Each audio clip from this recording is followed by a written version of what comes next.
ហើយបងប្អូនមកទៀតហើយអំពុំមិញអ្នកគ្នាបាទប្រភេទ Nissan Navara ឆ្នាំ07ពណ៌ទឹកប្រាក់បាទលេងមកឆ្ងាញ់ទៅហើយមកគ្រឿងនេះតម្លៃតែ10000ជាងនេះបងប្អូនធានាស្អាតជូនណាធានាម៉ាស៊ីនប្រអប់លេខធានាឡានអត់កាត់តអត់ស្ងោរដូរពណ៌និយាយទៅឡាននៅធីអូតូលក់តឡានស្អាតលក់តឡានមានគុណភាពទេបាទឡានអត់ស្អាតឡានស្ទើរគឺអត់លក់ចឹងតែម្ដងហើយសម្រាប់អតិថិជនចាស់គាត់ដឹងហើយថាឡាននៅធីអូតូមិនបងប្អូនណាប្រយោជន៍កលុកកលៀតគឺនៅស្អាតទាំងអស់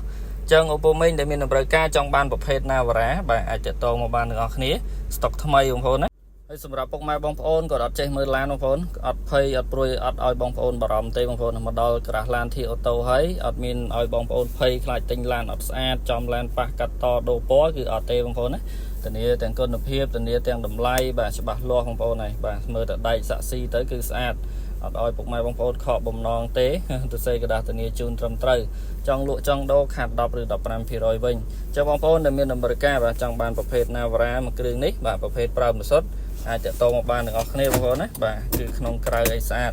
ជាពិសេសបងប្អូនប្រភេទ Navara នេះអ៊ំពូគាត់នៅតាមចកាបងប្អូនគាត់ចូលចិត្តប្រើមែនតើប្រភេទប្រើម្សុទ្ធឌីសាអីបងប្អូនសំចៃបាទស៊ីម្សុទ្ធតិច